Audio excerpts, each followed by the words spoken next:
एक, स्वर संधि। दो स्वर वर्णों के मिलने से जो विकार पैदा होता है उसे स्वर संधि कहा जाता है। स्वर संधि के 5 भेद हैं। एक, दीर्घ संधि। दो, गुण संधि। तीन, वृद्धि संधि। चार, यण संधि। पांच, अयाद संधि। दो, व्यंजन संधि। एक व्यंजन का दूसरे व्यंजन या स्वर से मिलने पर जो विकार पैदा होता है उसे व्यंजन संधि कहते हैं। जैसे जगत प्लस नाथ इक्वल्स जगन्नाथ, उत प्लस लास इक्वल्स उल्लास। तीन, विसर्ग संधि। विसर्ग और स्वर अथवा विसर्ग और व्यंजन के मेल से विसर्ग में जो विकार पैदा होता है उसे विसर्ग संधि कहते हैं। जैसे नी प्लस आशा इक्वल्स निराशा। चार, शब्द संसार। व्याकरण के जिस भाग में शब्दों के भेद, अवस्था और व्युत्पत्ति का वर्णन हो उसे शब्द विचार कहा जाता है। पांच, संज्ञा। किसी व्यक्ति, वस्तु या स्थान के नाम को संज्ञा कहते हैं। अर्थ के विचार से संज्ञा के 5 भेद हैं। एक, व्यक्तिवाचक। दो, जातिवाचक। तीन, भाववाचक। चार, समूहवाचक। पांच, द्रव्यवाचक। लिंग। छह, संज्ञा के जिस रूप से व्यक्ति या वस्तु की जाति का बोध हो उसे लिंग कहा जाता है। सारी दुनिया में मुख्यतः 2 जातियां हैं। एक, पुरुष जाति। दो, स्त्री जाति। जाति के आधार पर लिंग के 2 भेद हैं। सात, वचन। जिससे संख्या या गिनती का बोध हो उसे वचन कहते हैं। वचन के 2 भेद होते हैं। एक, एक वचन। दो, बहुवचन। आठ, कारक। जो क्रिया की उत्पत्ति में सहायक हो उसे कारक कहा जाता है। कारक के 8 भेद। एक, कर्ता। दो, कर्म। तीन, करण। चार, संप्रदान। क। पांच, अपादान। छह, संबंध। सात, अधिकरण। आठ, संबोधन। नौ, सर्वनाम।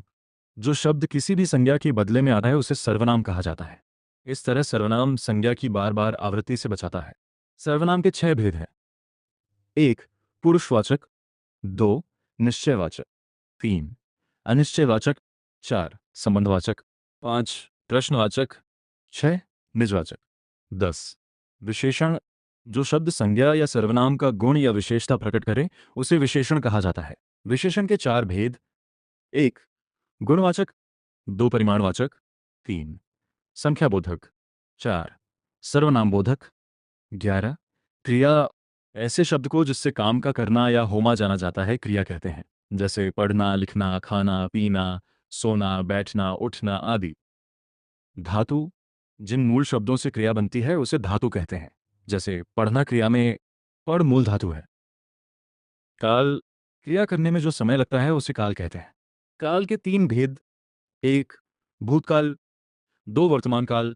तीन, भविष्यत काल। भूतकाल। जिस क्रिया से काम के समाप्त होने का बोध हो उसे भूतकाल कहते हैं। जैसे वह गया, राम ने खाया, सीता पढ़ती थी आदि। वर्तमान काल। जिस क्रिया से काम के लगातार चलने का बोध हो उसे वर्तमान काल की क्रिया कहते हैं। जैसे वह पढ़ता है, वह खेल रहा है आदि। वर्तमान काल के 3 भेद।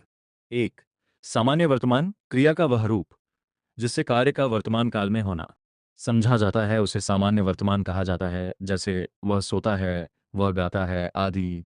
दो, तात्कालिक वर्तमान। जिस क्रिया से यह पता चलता है कि काम वर्तमान काल में चल रहा है, काम अभी चल ही रहा है, पूरा नहीं हुआ है। जैसे वह जा रहा है, राम मिट्टी खोद रहा है, गीता गा रही है, बच्ची खेल रही है आदि। तीन, संदिग्ध वर्तमान। जिससे क्रिया के होने में संदेह हो पर वर्तमान में संदेह न हो उसे संदिग्ध वर्तमान कहा जाता है। जैसे राम जाता होगा, श्याम घर आता होगा आदि। भविष्यत काल। आगे आने वाले समय में होने वाली क्रिया को भविष्यत काल कहते हैं। भविष्यत काल के 2 भेद।